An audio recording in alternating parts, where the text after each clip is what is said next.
Bonjour. Bonjour. Aujourd'hui, j'ai déposé au nom du gouvernement avec fierté un projet de loi qui définit pour la première fois notre modèle québécois d'intégration, l'intégration nationale. C'est un moment qui est solennel, qui est important, je pense, dans l'histoire du Québec, parce que c'est un projet de loi qui est fondamental, qui définit en quelque sorte qui nous sommes et qui précise comment nous voulons continuer d'évoluer comme société, de quelle manière, sur quelle base nous voulons amener des gens de partout à se joindre à nous. Cette loi va s'insérer dans la lignée des lois fondamentales du Québec, comme la Charte de la langue française, la Charte québécoise des droits et libertés et la loi sur la laïcité de l'État. Cette loi réitère que le Québec est une nation à part entière, avec une culture forte. Il faut le dire, le Québec est une terre d'accueil avec ses caractéristiques propres, une terre d'accueil laïque et francophone.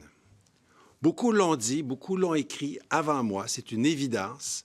Le modèle canadien, le multiculturalisme, ne convient pas au Québec. Il est carrément nuisible à notre cohésion sociale.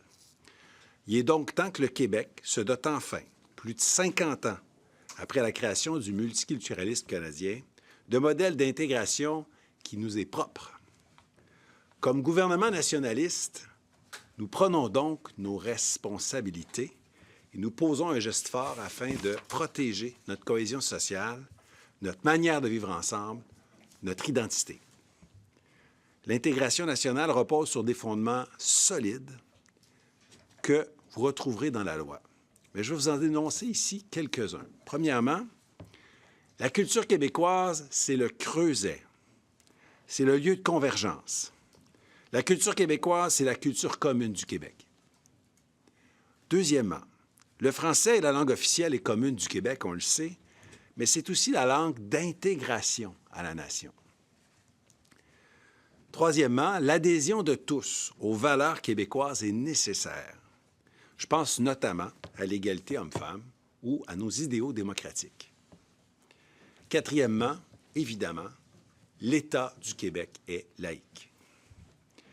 Cinquièmement, nous reconnaissons la primauté des lois sur les diverses cultures et religions. Donc, ce qu'on propose, c'est vraiment un contrat social. On veut encourager tous les Québécois, peu importe leur origine, à faire vivre cette culture commune, à y participer et à l'enrichir aussi. Mais c'est un contrat social qui engage également l'État. Avec le principe de réciprocité, l'État devra favoriser l'intégration de tous à la société d'accueil que constitue la nation québécoise. L'État doit valoriser notre culture, la rendre disponible au plus grand nombre. Très concrètement, lorsque le projet de loi sera mis en œuvre, le gouvernement ne financera que des activités et des organismes qui en respectent les principes fondamentaux. Aussi, le projet de loi prévoit, et c'est très important, le projet de loi prévoit que le gouvernement élaborera une politique nationale sur l'intégration à la nation québécoise et la culture commune. Cette politique gouvernementale interministérielle assurera la cohérence gouvernementale et le respect des principes de l'intégration nationale par tous les ministères, tous les organismes, notamment les écoles, les cégeps, les universités, les municipalités. Au final, cette loi, en édictant fièrement notre modèle d'intégration, en faisant connaître et appliquer ce contrat social, sera un moyen de s'assurer que nous ferons toujours résonner, avec force et en français, notre voix unique et nécessaire, ici, chez nous. Merci.